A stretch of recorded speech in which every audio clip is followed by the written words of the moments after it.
Hello students, how are you? I hope you all are doing well for your upcoming JEE and Neet exam. In today's video, I will discuss with you few previous year questions which are very important for upcoming JEE and Neet exam. Here I am with the first question.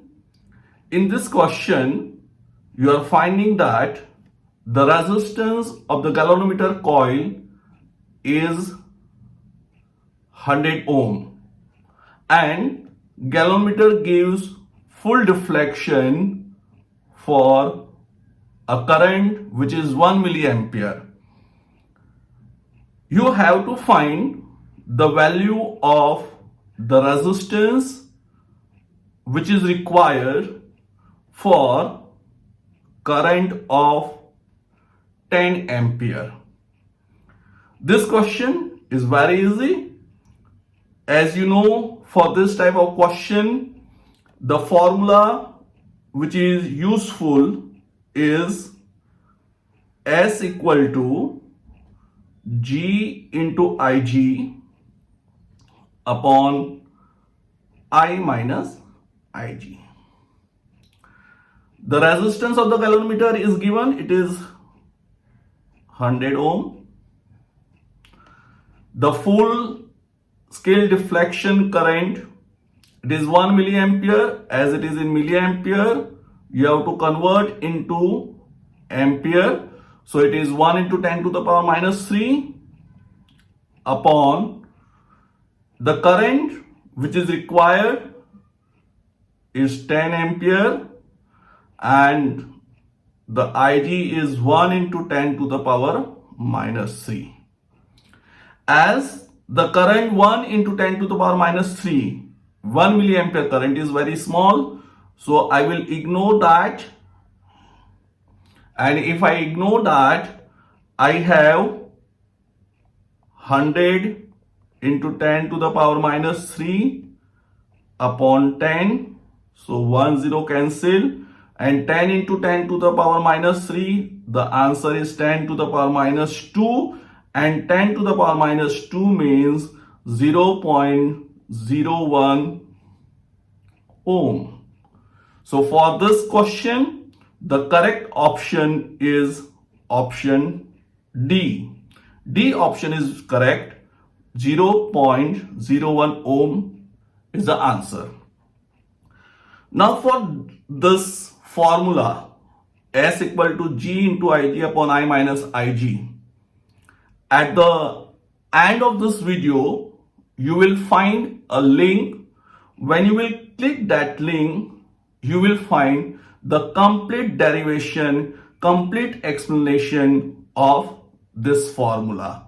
So remember children, whenever you want to increase the range of the ammeter, or if you want to convert the galvanometer into ammeter, the resistance which is required is called shunt, and the formula for that resistance is G into Ig upon I minus Ig. I hope this question and the explanation is clear to you all. Now let us move on to the next question. In the next question, you are finding that an ammeter reads up to 1 ampere. Its internal resistance is 0.81 ohm. And to increase the range of the ammeter 10 ampere, the value of the required shunt. Students, remember always, we are using shunt for 3 different purposes. The first purpose of the shunt is to prevent the galvanometer from high current. The second purpose of the shunt is to convert the galvanometer into ammeter. And the third purpose of the shunt is to increase the range of the given ammeter. So here in this question, the ammeter whatever given, we consider it as galvanometer. Okay, So if we consider that as galvanometer, then it is clear that Ig is 1 ampere because we are considering the ammeter as galvanometer, and whatever the resistance is given, that resistance we take as capital G, and it is 0.81 ohm. And now we have to find shunt for current which is equal to 10 ampere. So again, in this question also, the formula is shunt equal to G into Ig upon I minus Ig. The value of G is given, it is 0.81. The value of Ig is also given, it is 1 ampere, and the value of I is 10 and Ig is 1. So it is 0.81 upon 9, and 0.81 upon 9, I think it is clear, it is 0.09 ohm. So the correct option of this question is option A. So here again we are using the same formula, and as I told that for this formula, the derivation part, the explanation part, you will get at the end of this lecture in the form of the link. When you click that link, you will get the complete explanation of this derivation and complete explanation of the formula. Now move on to question number 3. In this question, a galvanometer of resistance G is given and the shunt resistance is also given S. Okay, but in this question you are finding one condition, and that condition is to keep the main current in the circuit unchanged. This sentence is very important. This condition is very important because you have to keep the main current in the circuit unchanged. The current, as you know, very much depends on the resistance of the circuit. So if you want to keep the main current same, unchanged, that means what? The resistance before and after shunt remains same. But for that, in the question it is given, you have to put the resistance in the series with the galvanometer. Okay, now to understand this question, let us draw the first case. In the first case, only galvanometer is there. So that means resistance is G. But in second case, you have galvanometer, in parallel you have shunt, but to keep the resistance same, that means to keep the current unchanged, one resistance is required which you have to connect in series. Okay, and we have to find the value of that resistance. Okay, so here what is the total resistance?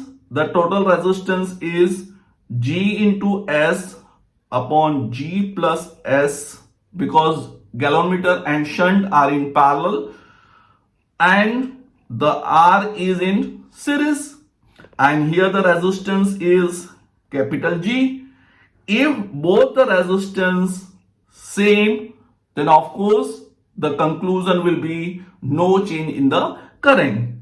Okay, so now to solve this, when you solve this, you will have G square plus GS, because G plus S is LCM. Here GS, and here you have Rg plus Rs. Now you are finding Gs on both the sides. So let's cancel it. So what's left? G square equal to, here R is common and you have G plus S. So what is the value of R? So it is G square upon G plus S equal to R. So that means which option is correct? Option A is correct. Okay, so here the important thing is that the current remains same, or current will be unchanged only if you maintain the resistance of the circuit.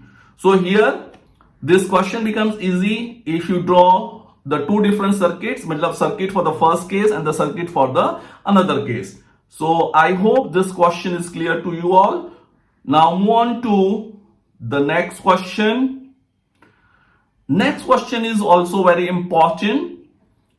A teacher in his physics laboratory allotted an experiment to determine the resistance of the G.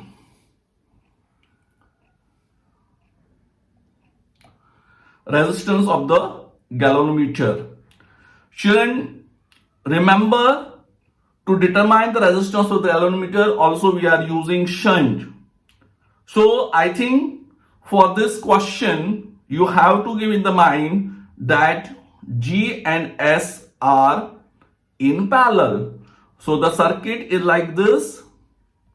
This is galvanometer and this is shunt resistance.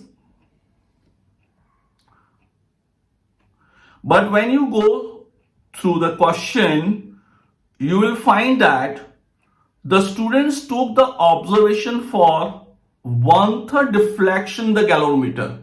Now 1/3 deflection in the galvanometer means what? So it means that if you take here the current I, then 1/3 deflection means what? Only 1/3 part will pass through galvanometer and the remaining part that means 2/3 will pass through the shunt. So what you will get here? You will get 1/3 I into G. Why I am taking this? Because you know that for the corollary combination the potential remains same. So potential according to Ohm's law it is 1/3 I into G, and here you have 2/3 I into S. So here 3 cancel, I and I can cancel, sorry.